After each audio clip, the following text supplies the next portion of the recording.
I found my love letters.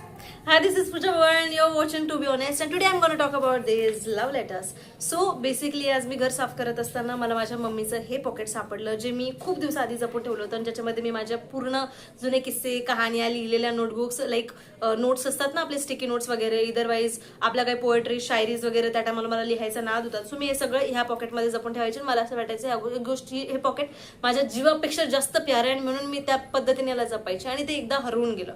So 4 वर्षापूर्वी हे pocket हरवलेलं होतं आणि ते मला आज सापडलेलं आहे विथ दिस लव्ह लेटर्स. आता तुम्हाला कळालं असेल की मी हे पॉकेट का लपवत होते.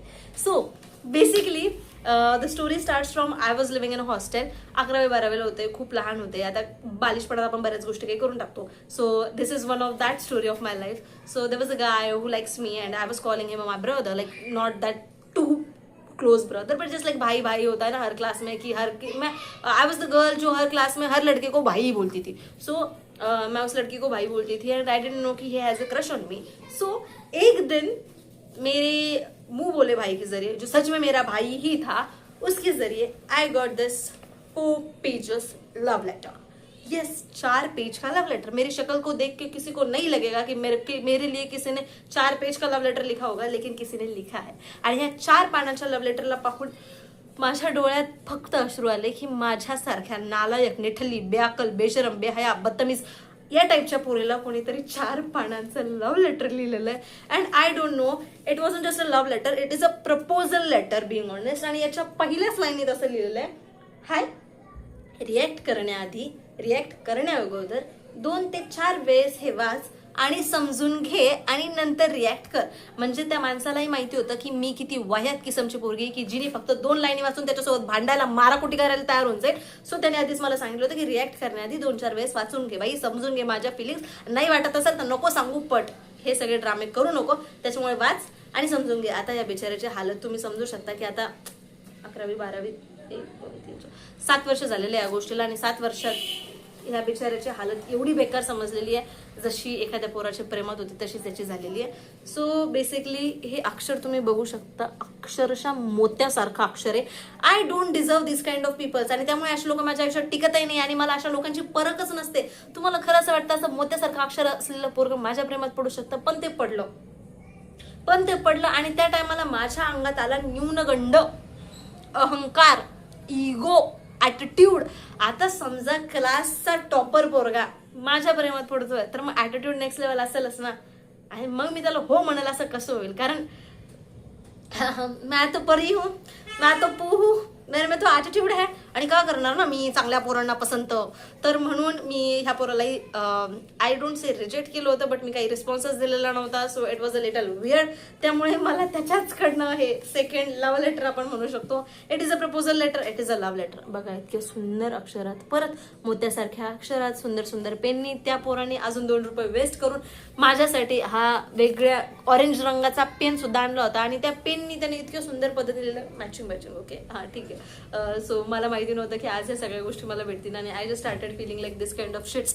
सो हे इतकं प्रिटी लव्ह लेटर मला भेटलं होतं आणि हे ब्ल्यू अक्षरात जे त्याने लिहिलेलं आहे विच इज मैनू तू ले जा की दे दूर ओ मेरे हानिया, मैनू तू ले जा की दे दूर जिथे थंडी, अरे what ever it is. So हे जर गाणं तुम्हाला माहिती असेल तर जस्ट अंडरस्टँड दिस पर्सन्स फीलिंग की यार भाई इस बंदे ने इतना इमेजिन करके, इतना सोच समझ के, इतना प्रिटी सब कुछ लिखा है. End it's not just that. हे लव्ह लेटर जेव्हा मला आलं होतं, नॉर्मली लोकांना लव्ह लेटर कसे येत असतील, असा कागद असेल, एखादी व्यक्ती आणून देत असेल, एखादं लेकर आणून देत असेल, सैराटच्या पिक्चरासारखं एखादं पोरग एक घेती का घे नाही तर घ्यावं दे तिकडच, अशा टाईपचं कोणीतरी घेऊन देत असेल.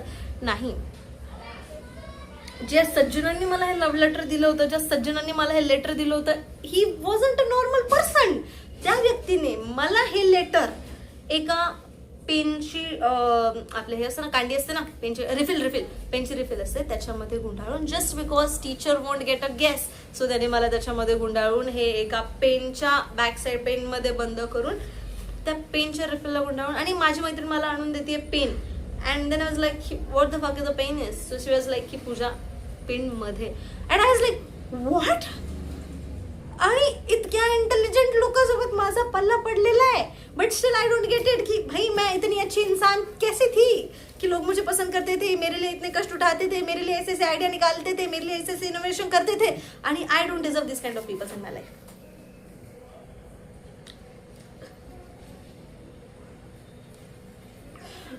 ब्लश करू, खुश होऊ, दुःखी होऊ, चांगलं वाटू देऊ, हे सगळं पाहून मला काहीच नाही समजत आहे. At this point when I felt like की I am worthless, I am not beautiful, I am not pretty, and I started self doubt things. आणि ॲट दॅट टाइम मला हे सगळं भेटतंय, हे लव्ह लेटर्स भेटत आहेत. Otherwise this is also letter. हे मी लिहिलं होतं माझ्या मानलेल्या भावासाठी. I think we had a little fight आणि मी घरापासून दूर राहत होते.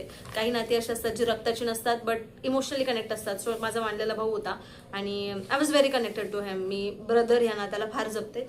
सो मी माझ्या मानलेल्या भावासाठी हे लिहिलं होतं विच इज लाईक. आणि मी पाठीमागं पांडाही काढला होता बिकॉज पांडा इज मी. आणि मला असं वाटलं होतं कारण मला बरेच क्लासमधले पांडा म्हणायचे because I was looking like a panda, I was behaving like a panda. मी दिवसभर झोपलेली असायची, मी निसं येण्यासारखी आळशीपणा दाखवायचे, मी काहीच काम करत नव्हते, मी निसं वेल्यासारखी बसलेली होते, मी दिसायची पांडासारखी. So they use to call me panda, baby Panda.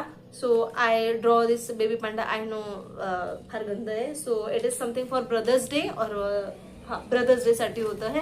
आणि मी इतकं प्रिटी हे सगळं लेटर वगैरे लिहिलं होतं. आणि ॲट दॅट टाइम जेव्हा मी हे सगळं बघतीये, so I just felt like की देयर वर सम पीपल्स हू वर प्रायोरिटायझिंग मी अ लॉट. खूप प्रेम करत होती लोक माझ्यासोबत, म्हणजे वॉट एव्हर इट इज. की मला जीव लावणारी लोक होती, माझ्यासाठी 4-4 पानांचं लव्ह लेटर लिहिणारी लोक होती, मला जीव लावणारी लोक होती. माझ्या हॉस्टेलमध्ये माझ्या बऱ्याच मैत्रिणी अशा होत्या की ज्या माझ्यासाठी छोट्या छोट्या गोष्टीमध्ये सॅक्रिफाईस करायचे. इफ लाईक एक कप चहा आहे and I won't be able to go there and take it, so माझ्या फ्रेंड्स एक कप भरून फुल आणायच्या आणि they used to share with me and it was very overwhelming की माझ्या आयुष्यात अशी अशी लोक होती ज्यांनी मला माझी वर्थ फिलिंग करून दिलेली आहे. Like blah blah blah like this.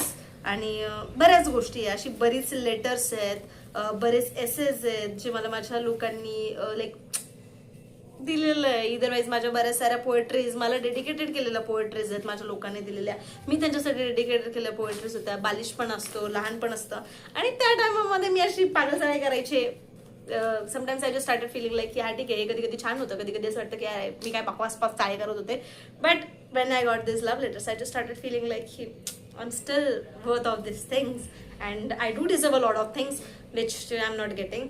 So I should settle my standards high right now. कारण ऑलरेडी मी हे सगळं फेस केलेलं आहे. सो आता याच्यापेक्षा बेअर मिनिमम नको. I really need a princess statement because I deserve it. So guys whoever approaching me just look at these things कि माझ्यासाठी लोकांनी हे केलेलं आहे. सो अगर आप मेरी जिंदगी में आना चाहते हो तो इससे बेहतर आपको कुछ करना चाहिए. उसी की बाद मैं आपको मिलूंगी. तो बाकी माझे पागल साळे संपले आता. याच्यानंतर तुम्ही व्हिडिओ स्किप करू शकता. बाकी हां do like comment share don't forget to subscribe the channel. That is more important. And thank you so much to listening me and माझ्या ह्या वाईयर स्टोरी. थँक्यू.